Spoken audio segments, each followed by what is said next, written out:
cậu thôi nha, đừng tháo nha, đừng làm nha. Cái Tuyết dữ lắm đó con à, Tuyết dữ hơn mẹ luôn á. Đụng tới cậu Trung, đụng tới cậu Trung là Tuyết thua máu với con luôn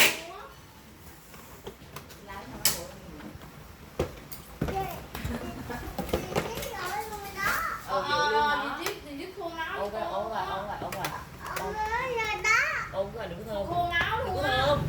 Ôn ngay, đừng có thơm. Giỡn nữa. Vậy không đưa cho được rồi, đâu có được. La thì phải la chứ. Nhưng mà đừng có đụng vô cái gì cũng đừng, miễn đừng vô cậu Trung là được.